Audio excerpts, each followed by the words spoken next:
Half an hour later, cold, and moving carefully on the tracks, fully aware of his entire body, his face, his mouth, his eyes stuffed with blackness, his ears stuffed with sound, his legs prickled with burrs and nettles. He saw the fire ahead. The fire was gone, then back again, like a winking eye. He stopped, afraid he might blow the fire out with a single breath. But the fire was there, and he approached warily from a long way off. It took the better part of 15 minutes before he drew very close indeed to it, and then he stood looking at it from cover. That small motion, the white and red color. A strange fire, because it meant a different thing to him. It was not burning, it was warming. He saw many hands held to its warmth, hands without arms, hidden in darkness. Above the hands, motionless faces that were only moved and tossed and flickered with firelight. He hadn't known fire could look this way. He had never thought in his life that it could give as well as take. Even its smell was different.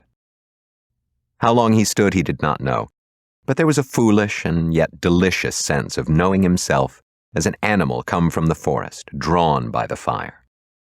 He was a thing of brush and liquid eye, of fur and muzzle and hoof. He was a thing of horn and blood that would smell like autumn if you bled it out on the ground. He stood a long, long time, listening to the warm crackle of the flames. There was a silence gathered all about that fire, and the silence was in the men's faces, and time was there.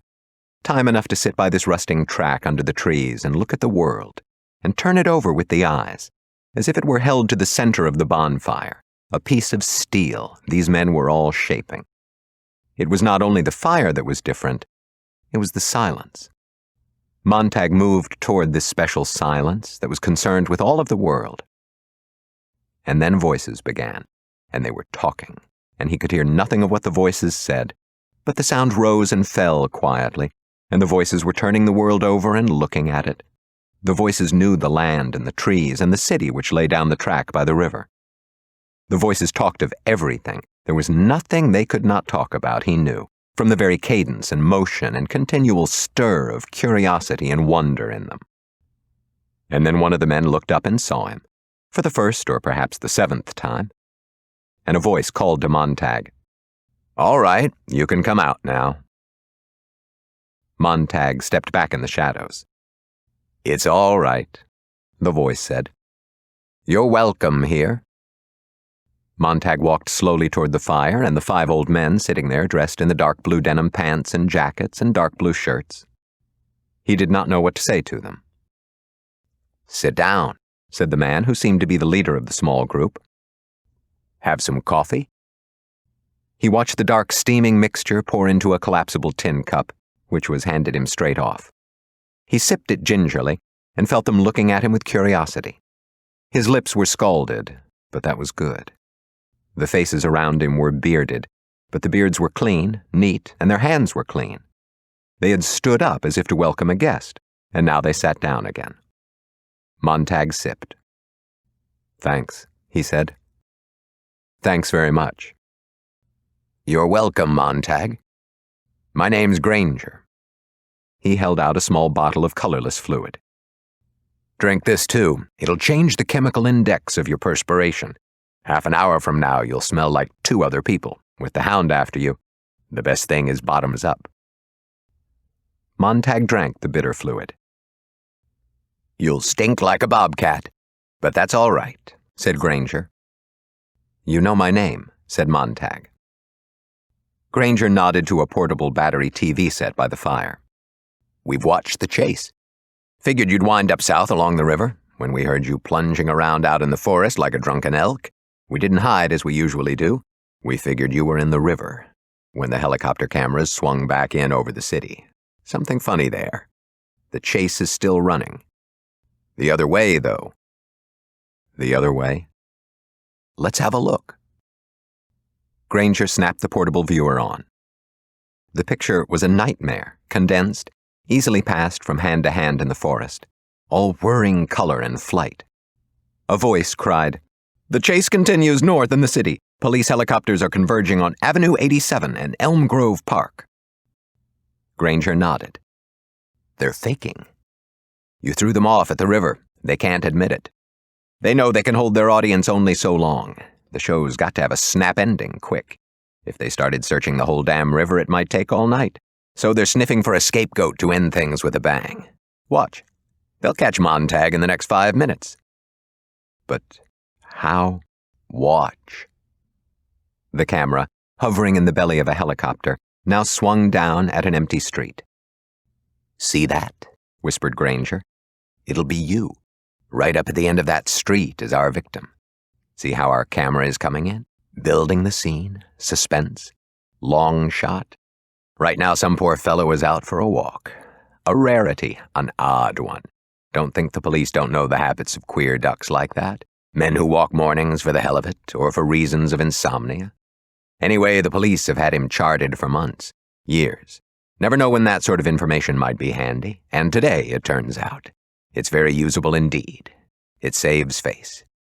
Oh, God, look there." The men at the fire bent forward. On the screen, a man turned a corner. The mechanical hound rushed forward into the viewer suddenly. The helicopter lights shot down a dozen brilliant pillars that built a cage all about the man. A voice cried, "There's Montag! The search is done!" The innocent man stood bewildered, a cigarette burning in his hand. He stared at the hound, not knowing what it was. He probably never knew. He glanced up at the sky and the wailing sirens. The camera rushed down. The hound leapt up into the air with a rhythm and a sense of timing that was incredibly beautiful. Its needle shot out. It was suspended for a moment in their gaze, as if to give the vast audience time to appreciate everything. The raw look of the victim's face, the empty street, the steel animal, a bullet nosing the target. "Montag, don't move," said a voice from the sky. The camera fell upon the victim, even as did the hound. Both reached him simultaneously. The victim was seized by hound and camera in a great spidering, clenching grip. He screamed. He screamed. He screamed. Blackout. Silence. Darkness. Montag cried out in the silence and turned away. Silence. And then, after a time of the men sitting around the fire, their faces expressionless, an announcer on the dark screen said, "The search is over. Montag is dead. A crime against society has been avenged." Darkness. "We now take you to the sky room of the Hotel Lux for a half hour of Just Before Dawn, a program of—" Granger turned it off. "They didn't show the man's face in focus, did you notice? Even your best friends couldn't tell if it was you. They scrambled it just enough to let the imagination take over." "Hell," he whispered. "Hell." Montag said nothing, but now looking back, sat with his eyes fixed to the blank screen, trembling. Granger touched Montag's arm. "Welcome back from the dead." Montag nodded. Granger went on. "You might as well know all of us now. This is Fred Clement, former occupant of the Thomas Hardy Chair at Cambridge in the years before it became an atomic engineering school. This other is Dr. Simmons from UCLA, a specialist in Ortega y Gasset. Professor West here did quite a bit for ethics, an ancient study now, for Columbia University quite some years ago. Reverend Padover here gave a few lectures 30 years ago and lost his flock between one Sunday and the next for his views. He's been bumming with us some time now. Myself, I wrote a book called The Fingers in the Glove, the proper relationship between the individual and society. And here I am." "Welcome, Montag." "I don't belong with you," said Montag at last, slowly. "I've been an idiot all the way." "We're used to that. We all made the right kind of mistakes, or we wouldn't be here. When we were separate individuals, all we had was rage. I struck a fireman when he came to burn my library years ago. I've been running ever since." "You want to join us, Montag?" "Yes." "What have you to offer?" "Nothing. I thought I had part of the book of Ecclesiastes and maybe a little of Revelation, but I haven't even that now." "The book of Ecclesiastes would be fine." Where was it? Here. Montag touched his head. Ah. Granger smiled and nodded. What's wrong? Isn't that all right? Said Montag. Better than all right. Perfect. Granger turned to the Reverend. Do we have a book of Ecclesiastes? One. A man named Harris in Youngstown. Montag. Granger took Montag's shoulder firmly. Walk carefully. Guard your health. If anything should happen to Harris, you are the book of Ecclesiastes. See how important you've become in the last minute? But I've forgotten. No, nothing's ever lost. We have ways to shake down your clinkers for you. But I tried to remember. Don't try.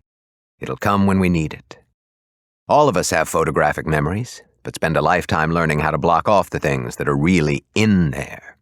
Simmons here has worked on it for 20 years, and now we've got the method down to where we can recall anything that's been read once.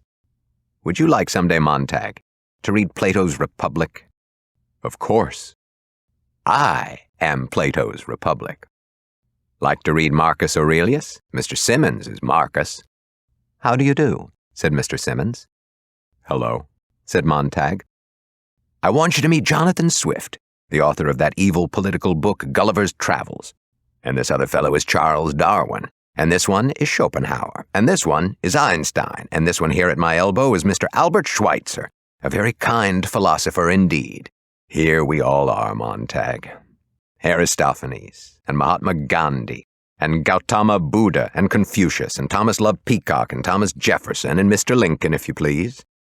We are also Matthew, Mark, Luke, and John. Everyone laughed quietly. It can't be, said Montag. It is, replied Granger, smiling. We're book burners, too. We read the books and burnt them, afraid they'd be found. Microfilming didn't pay off. We were always traveling.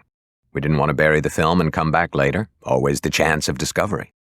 Better to keep it in the old heads where no one can see it or suspect it. We are all bits and pieces of history and literature and international law. Byron, Tom Paine, Machiavelli, or Christ, it's here. And the hour's late and the war's begun. And we are out here and the city is there, all wrapped up in its own coat of 1,000 colors. What do you think, Montag? I think I was blind, trying to go at things my way, planting books in firemen's houses and sending in alarms. You did what you had to do. Carried out on a national scale, it might have worked beautifully. But our way is simpler and we think better.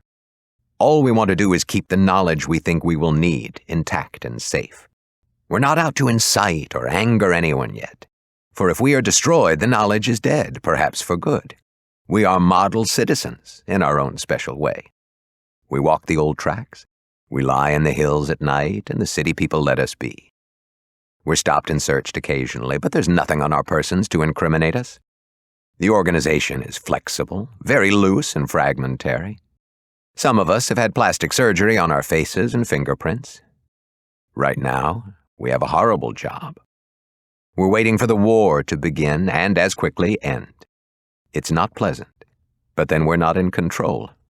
We're the odd minority crying in the wilderness. When the war's over, perhaps we can be of some use in the world.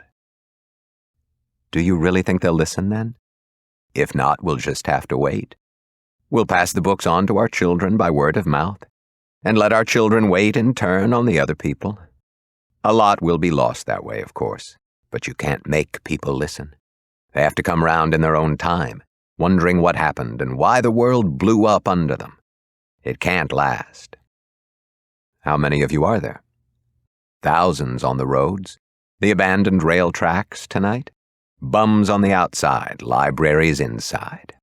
It wasn't planned at first. Each man had a book he wanted to remember, and did. Then, over a period of 20 years or so, we met each other traveling, and got the loose network together and set out a plan. The most important single thing we had to pound into ourselves is that we were not important. We mustn't be pedants. We were not to feel superior to anyone else in the world. We're nothing more than dust jackets for books, of no significance otherwise. Some of us live in small towns. Chapter 1 of Thoreau's Walden in Green River. Chapter 2 in Willow Farm, Maine.